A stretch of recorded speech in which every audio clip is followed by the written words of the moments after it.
series. Welcome to all of you. I think many of you are routine and regular attendees of this webinar. The topic today is building self-managing Scrum teams or self-managing Agile teams in general. Most of you who've been following Agile practices know that self-management is one of the core principles underlying Agile practices. But it gets ignored often, and most teams just assume it away or don't attend to it, and we find many times some of the core assumptions come in the way of being successful in Agile adoption and practices. So today what we have is an excellent presenter, Ravi Verma, and I'll introduce him in a minute, to really dive into this topic and of how to build self-managing Scrum teams, how to go from where you are to well-running self-managing Scrum teams, and he'll drop on his experiences to talk about that. He has been a regular presenter on our webinar series. He's a founder and org whisperer at Smooth Apps, where he transforms organizations by developing strong teams and inspiring leaders. He has 14 plus years of experience in IT/software delivery and consulting, and blends best practices from technology, entrepreneurship, and leadership to help teams really recapture the magic of making software, as he says it.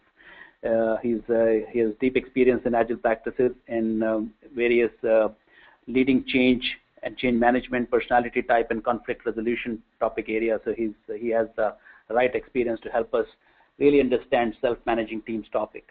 With that, I'm going to turn it over to, let me go over just a quick logistics for this session. So we'll have roughly 45 minutes or so of presentation by Ravi on this topic of self-managing teams, and we'll intersperse that with some feedback from you guys. You are welcome to ask any questions along the way. I'll keep track of the questions. I'm Hemant Alhans. I'll keep track of the questions and inject those questions if they need to be injected along the way, given the nature of the questions.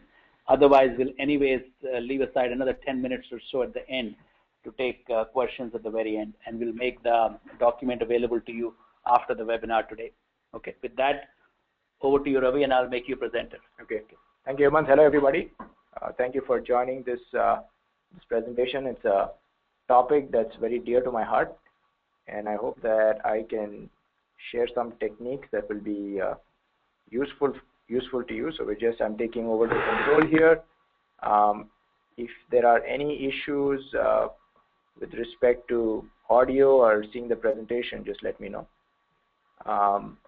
Okay, so topic is self-managing Scrum teams, and I'm going to share a story. A lot of the insights that I'm going to share today are based on a vacation that I took with my wife in Puerto Rico, especially in the caves called the Camuy Caves inside Puerto Rico. So I'm going to weave that story into the narrative. So let's get started. Some food for thought. I've heard self-management, quite often inside and outside of the Agile context. So some questions that we should think about today is, okay, what exactly is self-management?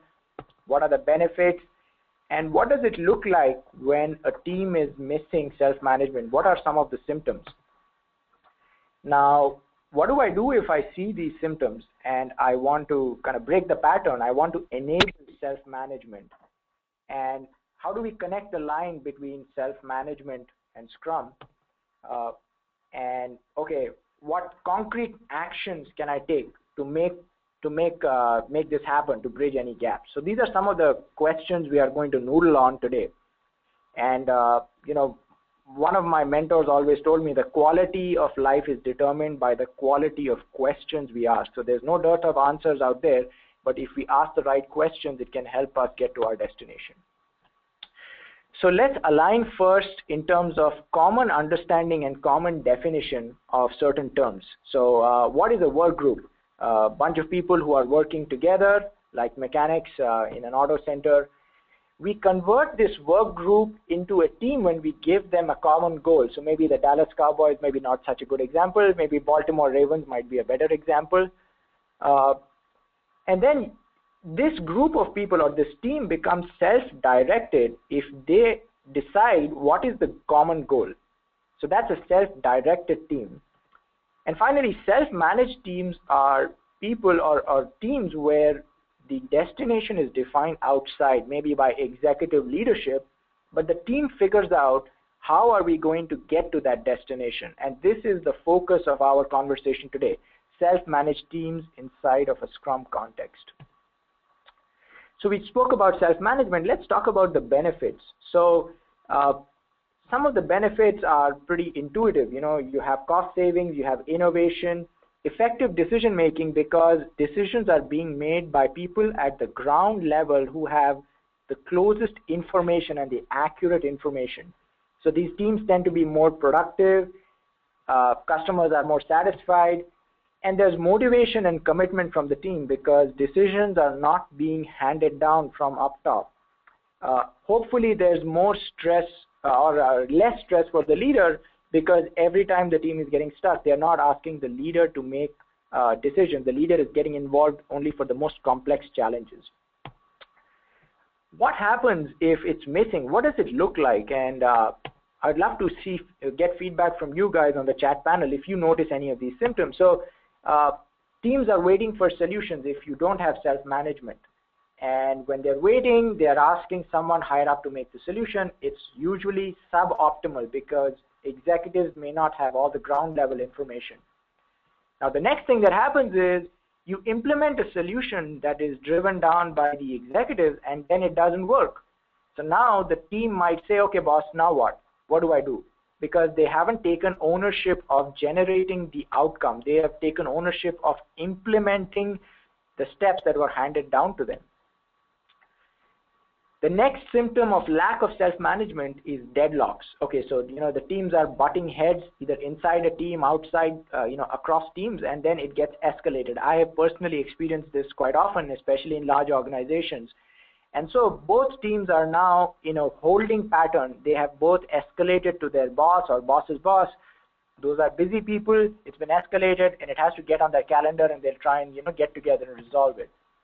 And many times leaders are left in the position, which is not a very enjoyable position, of being referees. You get stuck refereeing fights between your team members, and you get involved in these mind-numbing meetings where you're talking about tactical issues instead of strategic issues. So not the best use of high-paid, high-value talent. So these are some symptoms that I have personally experienced as part of teams which did not have self-management. So we have some interesting polls along the way to keep you interested and to share feedback from the group. So this brings us to our first poll. As you look at your current team, which symptom do you find the most common in your organization? So team members waiting for solution, team members not owning the outcome, too many deadlocks and escalations, management is wasting time refereeing fights, or maybe something else. So I'm going to hand over to Hemant, and I'm going to request him to launch a poll. It will be at your desktop in a few moments. Excellent. So folks, you have this poll that Ravi just set up, and let us know your answers to what you see as the most common symptom in your context, in your organization, these 5 choices, and it will be helpful for us to then discuss. We'll give you a minute or more to poll. There are a third of the people who have voted. So as soon as we get to close to 80%, we'll start talking about it right now. So Hemant, while we are waiting, what is your experience? What do you think might be the most prevalent or common challenge in terms of lack of self-management? Yeah, the most often symptom I see in my context is the refereeing of fights. Okay. Which is, things get escalated. So it's related to the, I guess, the third and fourth option, which is often the management is now in the middle of what otherwise should be handled by the team. That's the most common symptom I run into. It will be interesting to see what this audience has, but that's my very good. Very good. From your data points, do you have anything that you see in your work and will validate what this audience? We have 75%, by the way, so far on voting. Yeah, I think this is probably one of the biggest challenges, where in the shift from a command and control, traditional waterfall culture to a self-managing agile culture. This is one of the biggest shifts, or most challenging shifts, that organizations have to overcome.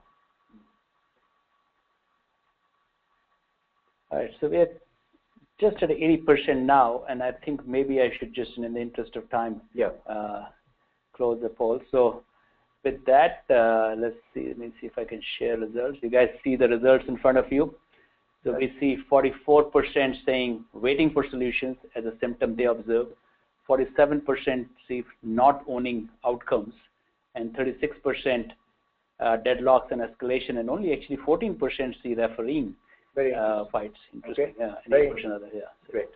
Okay, so that's great data in terms of where our current group is based out of. And again, these are some interesting questions that I want you to noodle on even after this presentation. And so obviously, Ravi, these are multiple answers are allowed in this case, I'm assuming in the polls, because they don't add up to 100%. Possible. I did not realize that. Okay. So which is fine. Okay. So the data is integrated. Yeah, it's very interesting. And it is interrelated. These features, I mean, these symptoms are interrelated. Okay. So I will take back the control. Hemant, if you can make me the presenter. Okay. Let's see. I didn't realize. I think you guys can see. I think I. Okay. Okay. Okay. So that was good insight. We spoke about self-management, benefits, and some symptoms. Now let's talk about, okay, I realize something's missing. How do I enable it? But first, story time. So I love learning and teaching by stories, and so I'm going to tell you a story now. So this is my family. So that's my wife Aarti, my daughter Maya, and in case you are very impressed with my training, dog training skills, I want to clarify a disconnect. The only reason my dogs are posing for this photograph is I have some bribes in my hand. These are Greenie's pill pockets, so they're very effective for dog obedience in case you want to try it at your home. So anyway, so here's how the vacation planning process works in my house, okay? So my wife takes around countless hours and couple of weeks. This is one sprint easily. She'll research destinations, she'll read blogs, all the activities, and get the best fare out there and make the reservation. And finally, one day last year, she said, you know what, we were planning our spring vacation. She said, I'm fed up. I'm sick and tired of doing this. It's your turn. You do it now. So I said, fine. If you want to be like that, I'll do it. So I said, I'm going to do what Mike D'Antoni, one of my favorite basketball coaches, does. I'm going to make this decision in 7 seconds or less. So I actually made this decision in 7 seconds or less. I said, let's have a staycation. And I used to live in a city called Allen, in the boonies in Dallas. So I said, let's go to a staycation in Allen. And the verdict, the product owner denied it. So my story was not accepted. So she said, you know what, I'm going to take control. And she said, we're going to go to Puerto Rico. And that story was accepted. So anyway, that's the vacation planning process in our house. So she goes to Cheap Caribbean, and we get a nice deal from Dallas to Puerto Rico. And the place where we have our reservation is this Wyndham resort called Rio Mar Beach Resort in Wyndham. Beautiful place, both the resort and Puerto Rico. So we go to Puerto Rico and we ask the concierge, okay, what do you recommend we should do? What should we see? And they said, go to these Camuy caves in Puerto Rico. So we, bring out the trusted GPS, we enter the destination, and we go for a drive to the Camuy caves. For those in the Texas area, it's like New Braunfels. It's, I think, on the way to San Antonio. Beautiful stalactites and stalagmites. And it almost feels like I was on the set of some James Cameron Pandora movie. It was beautiful, pristine nature. Now, what happened was throughout Puerto Rico, but especially in these caves, we heard a very distinct sound, and we asked our guide, okay, what is this sound? And the guide told us that there is a very small frog which is native to Puerto Rico. It's called cocuy, and it's a small frog. It makes a loud sound, and that's what's making the sound. So we said, can we see it? And he said, no, there's no way you can see it because it's so small. It may be the size of a thumbnail. So we said, okay. So we drive back, come back to our hotel, and as we are, parking the car, who should we run into? But one of the friends we made there, Edwin. So he works at the hotel at the Rio Mar, and we thought maybe we'll ask Edwin. But before I go there, let me tell you a little bit about this guy and why he is the central character in our story today. One of the most impressive people I have met in my life. So many times in the, when my wife and I, we would go out for an activity or sightseeing, we would be coming into the lobby, and we would have some directions from the concierge, and we would ask, often run into Edwin and say, hey, Edwin, just point me in the right direction. This is where I need to go. Let's say I need to go to Kamui. And there were times when Edwin looked at the direction and he said, hey, this is too complicated or this is too outdated. Let me go run in and get the latest version. I think you may have inadvertently got the wrong version. I'm going to get you the right version. I want to make sure you reach your destination. So I said, pretty cool. We waited and we got the latest destination. The next thing was when we went for, let's say we wanted to go to a restaurant. So in the evening, we find out, we asked Edwin on the way out, hey, Edwin, can you recommend any restaurant which is local to Puerto Rico where we can get ethnic Puerto Rican cuisine? Here's what Edwin did. He actually picked up the phone and he called a friend who worked at a restaurant which served, local cuisine. And he asked him, okay, my wife was vegetarian, so he asked, do you have vegetarian food? So the person at the other end, his friend said, yes, we have a couple of dishes. I think this is called mofongo. I don't know I forgot what this is called. So he's translating and he tells my wife, look, here are a couple of vegetarian dishes. This is how they're made. Can you get a good meal? Will you have a good, enjoyable dinner if this is served? She said, yes. He makes a reservation. Amazing, amazing service. And finally, we meet him again when we come back from Kamui, and we told Edwin, hey, Edwin, we heard this thing called kokui, and we can hear it in this hotel driveway as well. Do you know what it is, or is there any chance that we can see it? And this is where Edwin really kind of beat all the expectations. It just amazed me. This is where we had this conversation. This is the driveway of the Rio Mar Wyndham. It's a pretty big driveway, as you can see. And this is where my wife asked Edwin, she's a very unreasonable person. Can you show me a kokui here? And I thought it's like finding a needle in a haystack. Like, how can you find something the size of a thumbnail in this huge driveway? So he starts looking first at this part, the left side.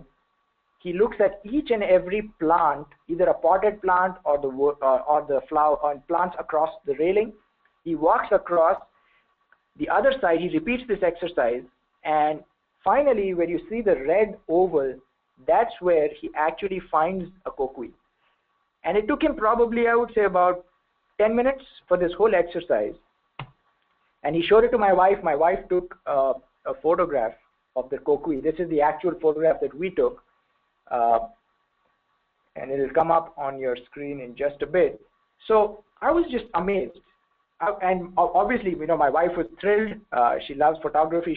She loves nature. And, she got what she wanted. So this got me thinking, Edwin Yulfo, he is probably a minimum wage worker. In Puerto Rico, for tipped workers, I think it's about $2 an hour. So engaged, highly motivated, self-managing. He was not helping us because his boss is looking. He did not go and ask his boss, hey boss, they want reservations for a local ethnic cuisine restaurant. Hey boss, they want to see a picture of a frog or take a picture of a kokui. He never asked his boss for anything, and his boss is not observing and monitoring his behavior. He's just doing this because he's self-managing. So this gets me thinking, what if our Scrum teams were full of Edwin Yulfos? What would be the impact to your business, to your customers, to your profit margin? And I'm not talking about minimum wage. I'm not saying you give your Scrum team members $2 an hour. And how beautiful would that feel? So just think about it. And if we could, how could we get there? And now, in the context of this conversation, I used some words before. What is engagement? What is motivation? Are there different types of motivation? And what is self-management? So this incident with Edwin, or series of incidents or experiences with Edwin, got me thinking. I've been thinking along these lines even before, but it made me peel the onion and dive deeper. And it made me ask the question, are there connections between these related terms? Sometimes we use these terms interchangeably. So now, finally, I've told you my story. I've asked you a bunch of questions. It's time to get some answers. So let's start going towards the answers. So what is engagement? So one of my favorite authors on this topic, Ken Thomas, he sent me this book and he said, hey, Ravi, can you take a look at this book and give me some suggestions on how to operationalize it in terms of making it accessible to professionals.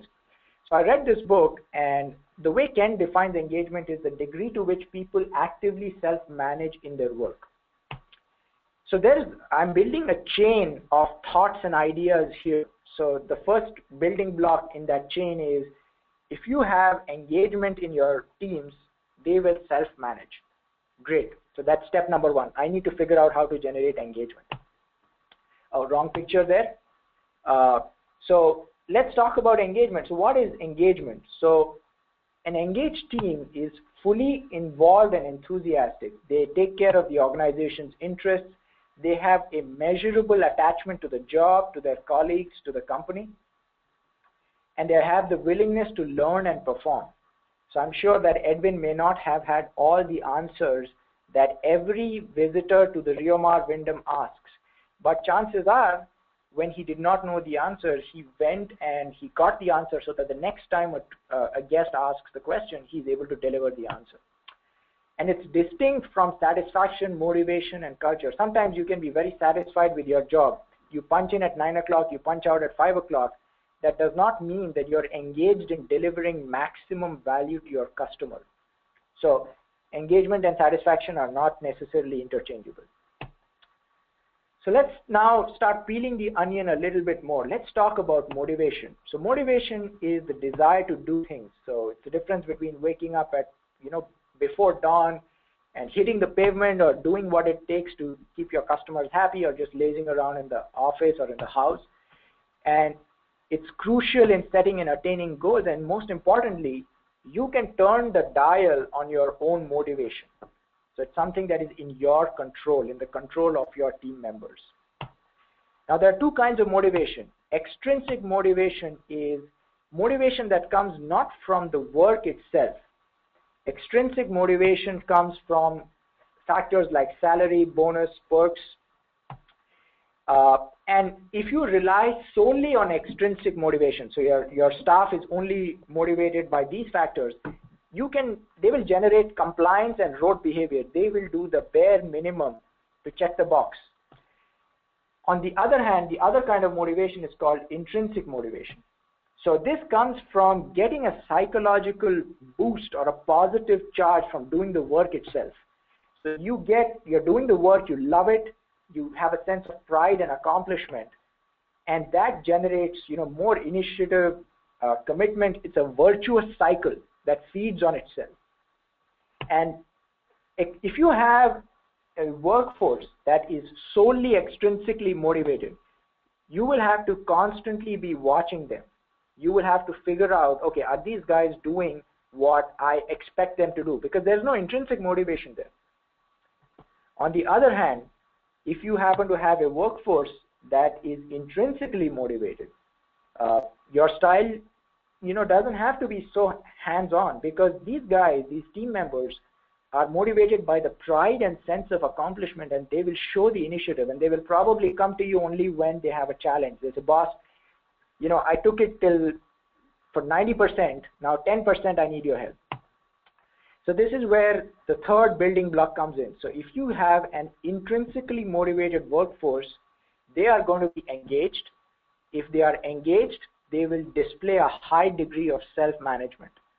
So here, creating a building block, a set of building blocks and a chain of thought that gets us to our destination. So this brings us to our next poll. What percentage of your team members would you think are highly engaged? And you can just take a swag.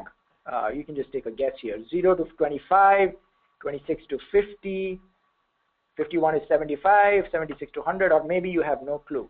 And now, as you think about this question, Hemant has launched the poll. So please submit your answers. So we already quickly third of the way through, so let's give another minute. And again, when we close to 80%, we'll close the poll and discuss the answers. Okay. Yes, I like to believe, at least in the organizations I have worked, good 80% like to believe they're engaged, but how do you tell concretely? Yes. Perception versus reality. Reality. Yeah, that's a good question, and we will talk exactly about that very question in the later part of our webinar today. Okay. Okay. So I think we are almost 80%, so I can close the poll and see what this sample tells us. Okay. So this sample is saying 26% to 50%. It looks like. So third of it, 34% is 26 to 50% engagement level. Okay. Not engagement level, percentage of team members who are engaged. Percentage of team members, yes, right. Okay, very good. It's good data. Okay, so now if you can hide the results, then I'll get back to control. Yeah.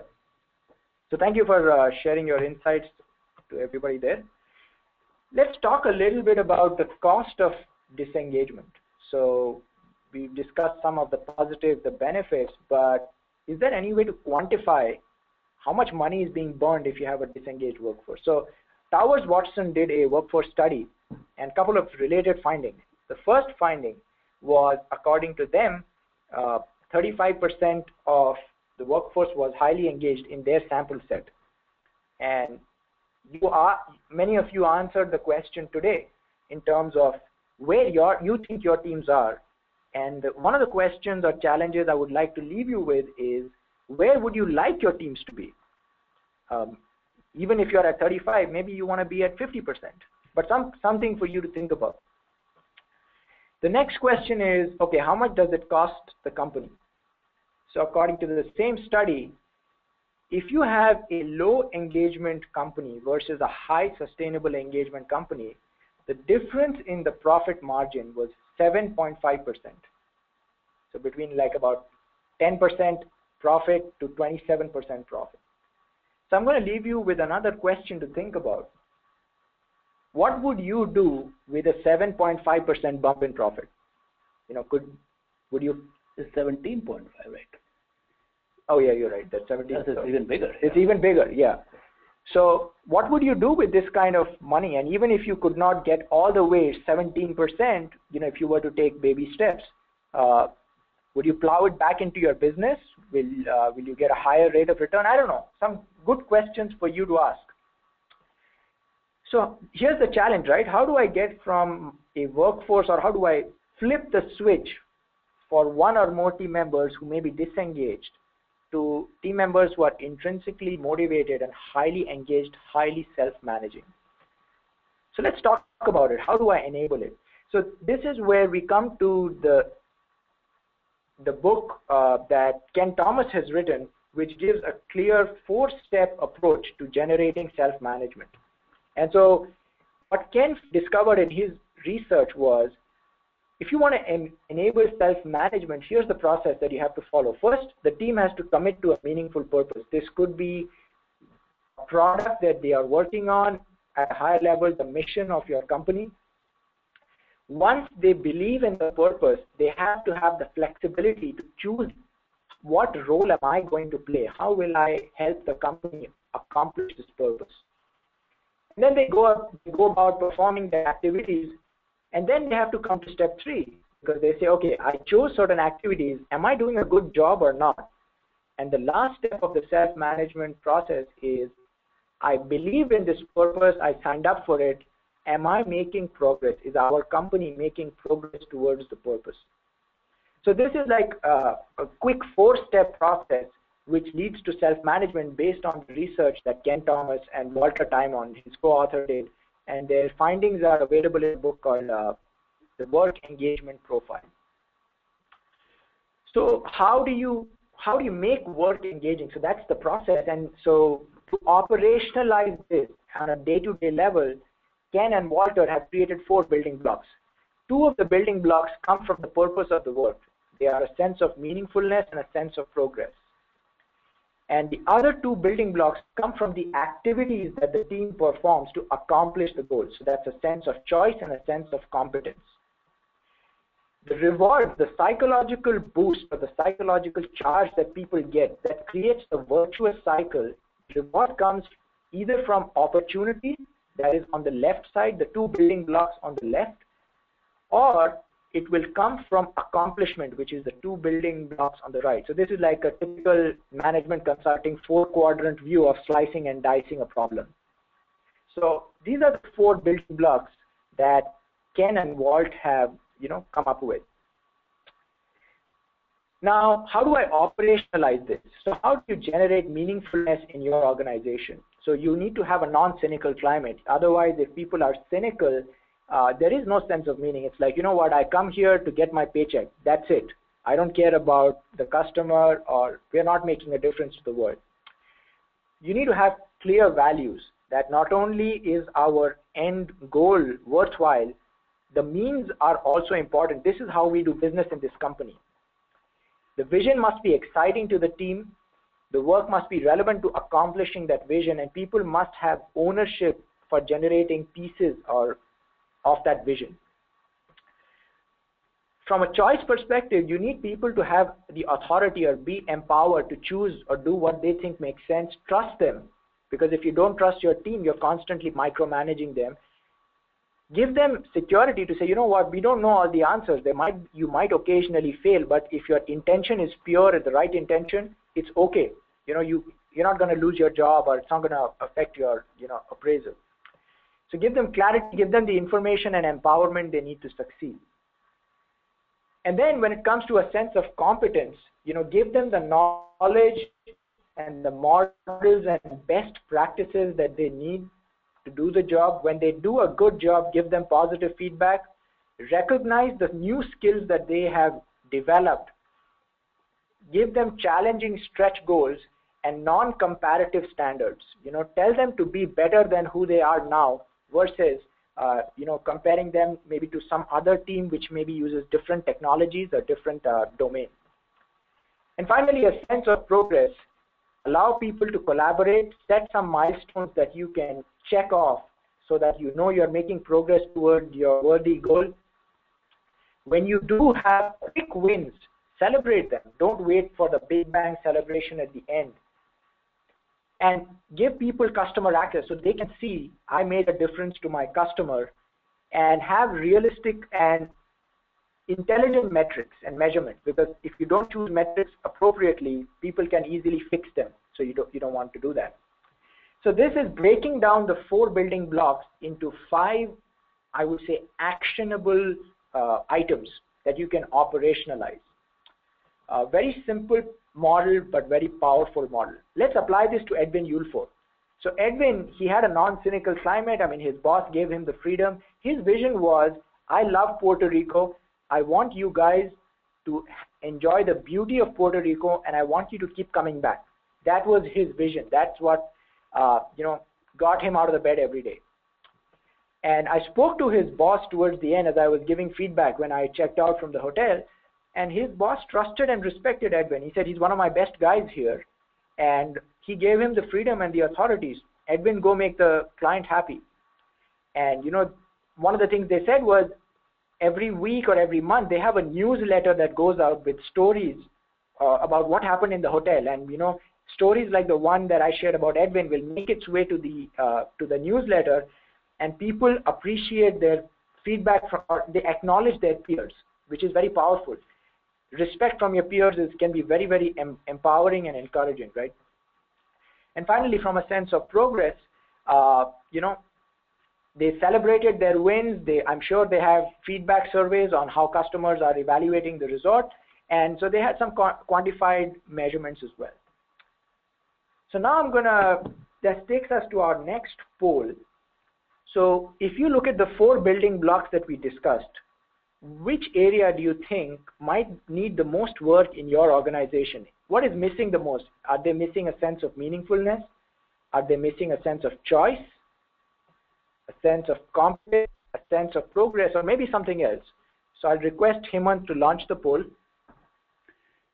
So all of you have the poll now in front of you. It'll be interesting to see what you guys see as a missing building block in your teams. And while the audience are participating, let's see, Ravi, what we think from our sample. I would think, I think the sense of choice would seem to me, at least from the most commonly. Meaningfulness happens, I think.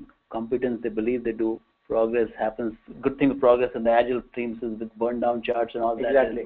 There is the information radiators, so there is usually that part gets covered. But the sense of choice, what they work on, or flexibility, sometimes they don't have. Very true. That would be my guess, going by what sample I see. What do you see in your sample? Yeah, I guess for me personally, for me it's most important to believe in the meaningfulness that, we are here on planet Earth for a finite time, but it has to be more than a paycheck. So personally, for me, meaningfulness is important, but I do observe that the choice is important, because many times people will get bored of doing the same thing over and over again, and they may feel there is a better way to get to the destination. So that is, I'm echoing your thoughts and observations there. I think we're close to 80%, so I think, let's see. Very curious to see what our attendees think. Yeah, so let me share the result now. So yeah, so this one is consistent. Yeah, and I don't know if you are anchoring. I don't know if you are biasing people. Right. I was just thinking as I was sharing my viewpoint that we may be biasing the poll also, so you have to be careful. But see, the data indicates 50% times it is the sense of choice that's missing, and 37% times sense of meaningfulness, which makes sense. And the sense of progress, interestingly, is 35%. 35, and competence is the lowest. Interesting. Okay. All right. Okay, so thank you for participating and sharing your insights there. So now we will move on with the presentation. So now let's start connecting the dots between this framework that we have observed here in theory and in practice with Edwin, and let's see how can we connect the dots with Scrum. And Hemant already started mentioning a couple of ideas. So when it comes to creating a non-cynical climate and having clear values, one way we can implement this in our teams is keep the Agile Manifesto front and center. And sometimes we only bring this up in a training session and we forget all about it. But it's about operationalizing these values. So when on a day-to-day level you are making hard decisions and there is disconnects between developer, tester, product owner, or different functional groups, you say, wait a minute, let's go back to the Agile Manifesto and let's see if there is any guidance over there. You can use Scrum values: commitment, focus, openness, respect, and courage. Whatever it is, but have clear values and operationalize them to make decisions. So it's not just something that is on a dusty binder or in a laminated chart somewhere. How about creating an exciting vision? So you can use a vision statement. So this is from Jeffrey Moore's Crossing the Chasm, for target customer who, what is the pain that people are feeling? Our product is going to give a compelling benefit, unlike our other competitor. And sometimes your competitor could be your status quo. So here's what our product is going to do. So I facilitated this kind of a discussion recently for one of my clients, and it was amazing. It seems a simple statement, but it took us it might have taken like 30 minutes to get to that, but it brought us all closer together to have one aligning vision. And finally, the planning onion. So this is where Agile or Scrum are very, it closely ties with this model, because it gives you the strategy, portfolio, product, and it creates a meaningful purpose. And then it drills down all the way from that meaningful purpose to what is it that I'm going to do today? What tasks am I going to pick up? As leaders, if we are able to do the solid line connection between the purpose and today's task, our teams are going to be more intrinsically motivated, engaged, and self-managing. Let's go to the next building block, sense of choice. So this is where, we do our iteration planning and our sprint planning. We have all the tasks. And if we provide authority and empower the team to choose the task that they think will help us, get to the destination. And Agile and Scrum is about fact-based learning. So many times we are doing complex software development, we don't have all the answers. And the whole idea of Scrum is you drive out risk by validating or invalidating your hypotheses early in the cycle. So give permission to the team to say, have a hypothesis, try it out. I'm not expecting you to get all the answers. Just let's harvest positive lessons so that we reduce risk in the project. So you give them a sense of trust and security. And finally, when it comes to clarity and information, if let's say if you have a ranked product backlog, which is visible to everybody, and they have participated in the justification for the ranking, they have the clarity and the information, and this along with the planning onion gives them the information they need to make the right choices on a daily basis. Let's go to the third building block. This is building a sense of competence in the team. So, giving them the knowledge, the best practices. The demo is a great example where you can get some positive feedback. It should not just be for positive feedback, but also adjusting the product backlog. But getting positive feedback where it's appropriate is important. Cross-training is a great way. So, I've been in companies, and some of my best friends, they've been in situations where they could do their job blindfolded after 4 or 5 years. But if you keep giving that person that exact same task, he or she gets bored and leaves the company, right? So pair programming and cross-training is a good agile practice that can help give challenging goals and help people realize new skills. And there's a slippery slope of agile metrics. So you have to be very careful here, and there's a separate webinar on agile metrics, but if you give high non-comparative standards, maybe fewer defects, sprint over sprint or release over release, and don't compare across teams. So if you do velocity comparison between a data warehouse team and now you should have cross-functional teams, but let's say somebody is doing catalog management functionality and somebody else is doing, I don't know, some other customer lead generation functionality. It's not fair to compare velocity across teams. So be very, very cautious when you choose what kind of metrics to use and what kind of standards to give for the team members. And this brings us to the last building block, which is building a sense of progress. So as Hemant was mentioning, if you have the planning onion, if you have a roadmap, as you get closer and closer to your destination, share the roadmap as it fills out, as you accomplish the goals. Have your celebrations, give people direct access to customer feedback as far as possible.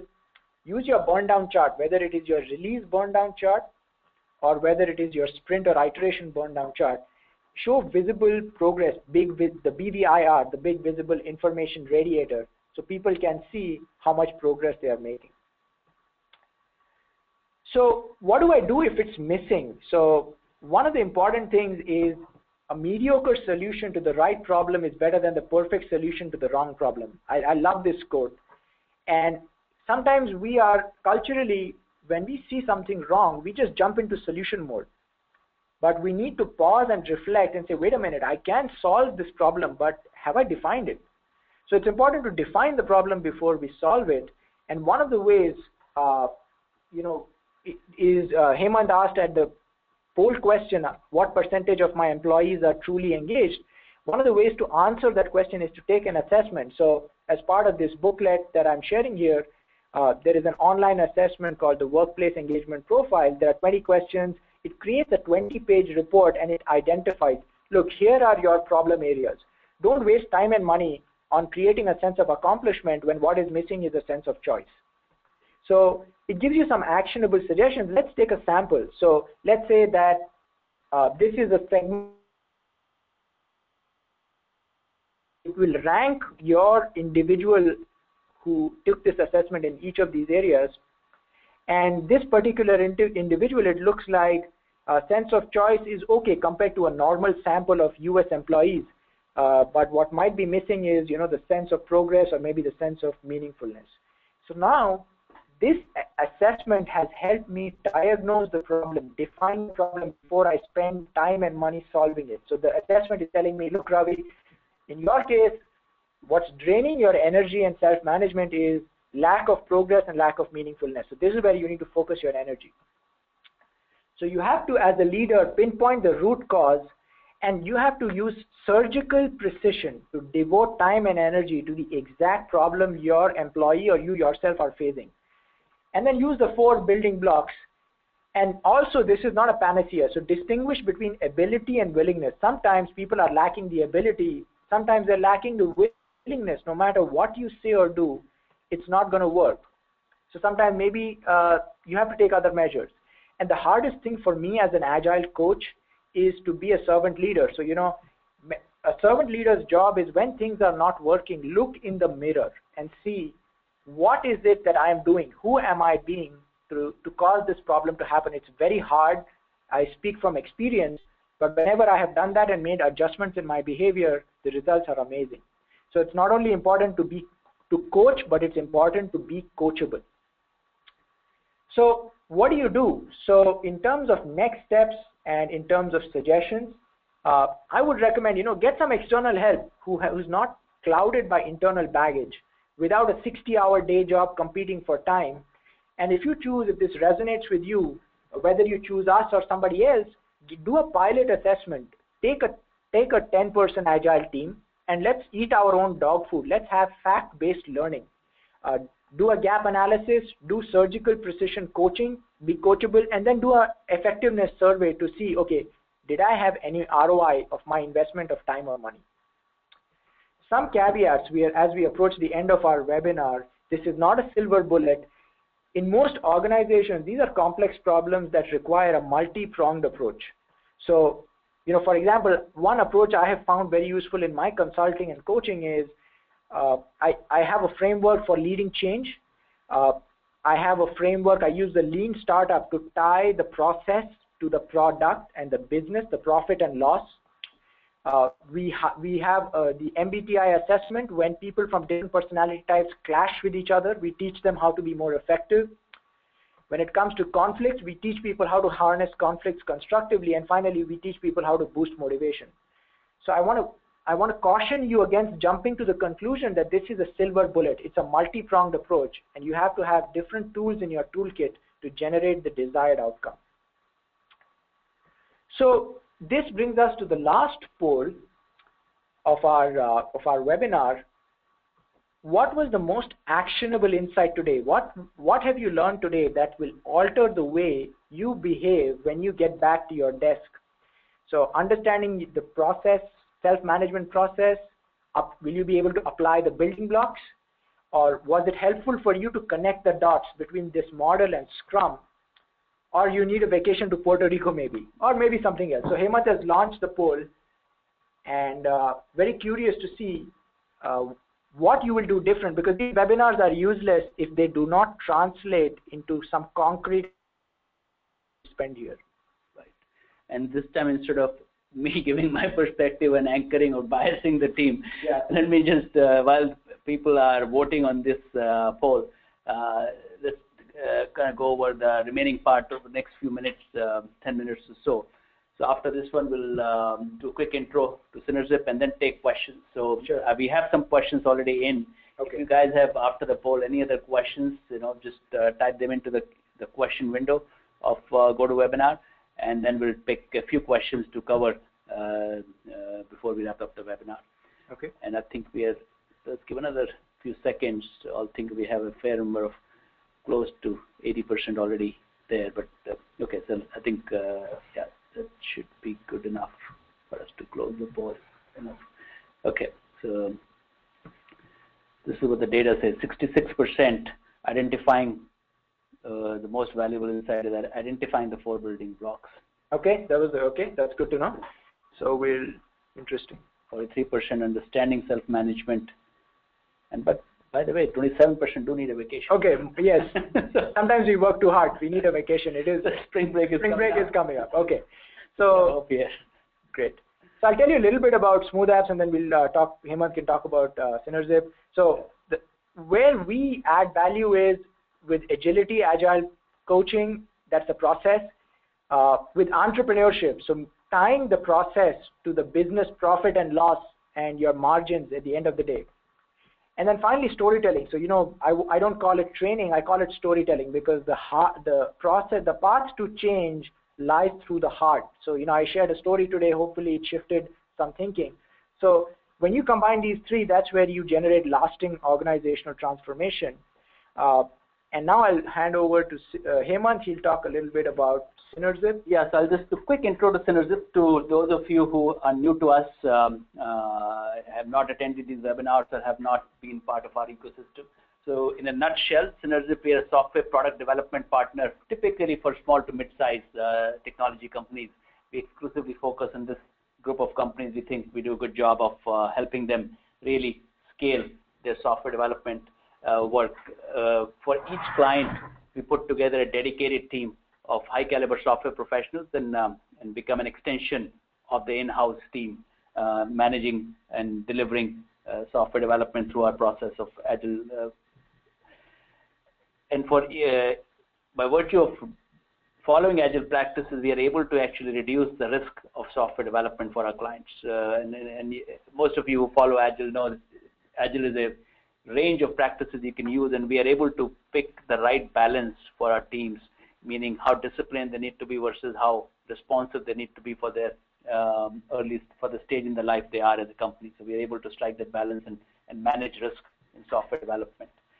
And along with reducing the risk, we're also able to help them reducing the cost of software development, typically 50% or sometimes even more than that, because we have a dual shore software development team with a development center based in India and a product management and architecture function, part of it being served done from the team based in US. So with the dual shore operation, we are able to really help our clients benefit from that economic advantage. And the last is flexibility that we provide to our clients in the terms of long-term flexibility, that we allow and support our clients to convert the team that is working for them at Synergip into a captive team of their own, or commonly known as the BOT, Build, Operate, Transfer option. So that's Synergip in a nutshell.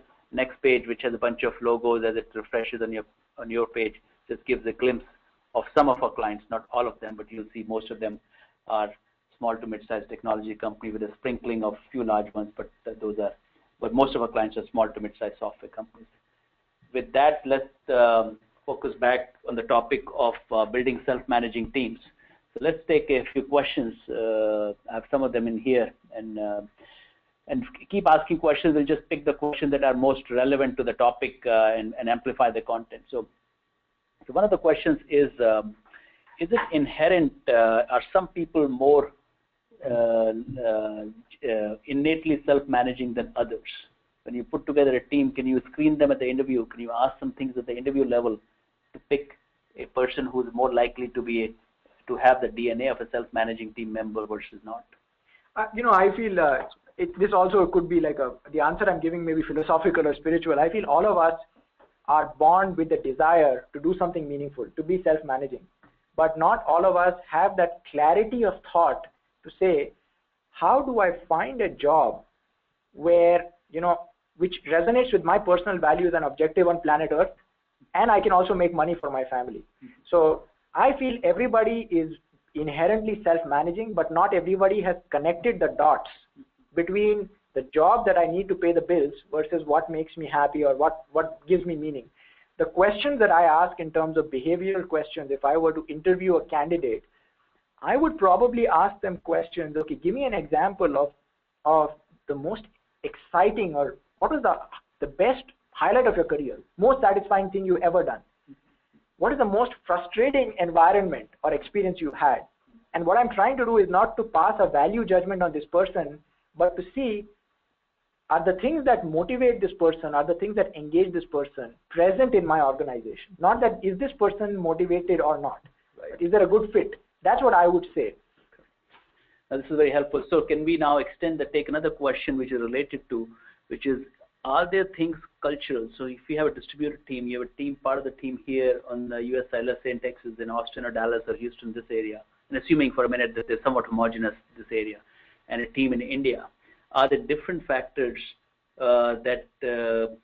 different attributes of a self-managing person sitting in a team in India versus sitting in a team in Dallas or Austin or Houston? Yeah, so I think the answer lies in cultural conditioning. So, you and I attended a presentation by Doris Fuelgraf, who is an expert in international cultural differences, and she explained the difference between Oriental cultures and maybe Western cultures, where from over time you are taught maybe in certain cultures to have a more command and control approach, whereas in other cultures you may have maybe some cultures encourage self-management. So I think the individuals, when you're born, I think maybe it's like fresh snow, but as you grow up, your culture will kind of indoctrinate you. And if you have awareness of the innate or the way a culture indoctrinates a particular team, and then you go to a person like Doris, then she will give you a mapping, or like, put a Java runtime environment or a JVM to encourage self-management, right? To model behavior that's conducive to self-management. Then you can create self-managing teams irrespective of the physical location. Okay, that's excellent. So what time frame does it take to transform? So from your experience, if you are a leader of a software organization and you observe, you apply some of these, and based on that you conclude that there is some need for, and one of the building block areas is you assess based on the assessment tools that there's need for change. How long does it take to make the change happen? I think it depends on it's a function of whether the extent to which the leaders have bought into this. Because if the leaders buy into this and the people are watching, change efforts are a dime a dozen. There is a flavor of the month change in every organization, right? Right. And people get cynical and they get change fatigue. So they're saying, okay, are they saying what they're doing? So if the leaders buy into it, they encourage new behavior, because people have been beaten down in the past when they exhibited some of this behavior, so they have learned never do this again. Right. If the leaders buy into it, and if they start celebrating and acknowledging people who take risks, you can see early signs in maybe a few months, 2 to 3 months. 2 to 3 months. Yeah, and I speak from personal experience. When I was in Avaya, one of my developers came up with an idea for a new middleware architecture, where he said, let's have a pub/sub methodology where you have like a central component that's receiving requests for notifications and receiving notifications.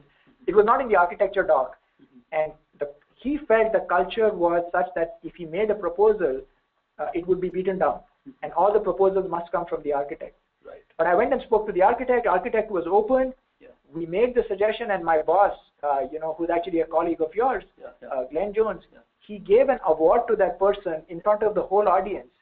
And because Glenn said, this is what Agile is about, and that changed the culture. Interesting. So, the leadership, it depends on the leadership. So what you're saying in many of these cases, as is true, that the leaders have to model that behavior of self-managing, and so just doing a diagnostic on the team and doing something is not going to be adequate. And the leader has to reward people and acknowledge them. Hey, you know what? The guy, he was one of the best developers who worked for me, Pat Arthur. He said, Pat, you did a great job, and he was recognized in an all-hands meeting. Yeah. That carries a lot of weight. Right. Excellent. I really appreciate you covering this. I think we're going to wrap up here. A good thing we are able to take most of the questions that came in this time. So we are going to wrap it up. We have another minute or so to wrap up. But any parting thoughts before we? Parting thoughts, I guess, send an email to Hemant and me if you guys have follow-up questions. We are both passionate about this. We'd love to brainstorm with you. And parting thought, I would say, look in the mirror early and often when your team is not exhibiting the behaviors, because servant leadership is very important to introspect and reflect and adjust. Right. And it is such a core topic to Agile. We often talk in these webinars, you guys who attended our webinars know, we talk about various practices, whether it is test-driven development or whether it is, breaking stories down into smaller stories. Those are important. But until the self-managing part is in place, I think a lot of those things are probably not as effective.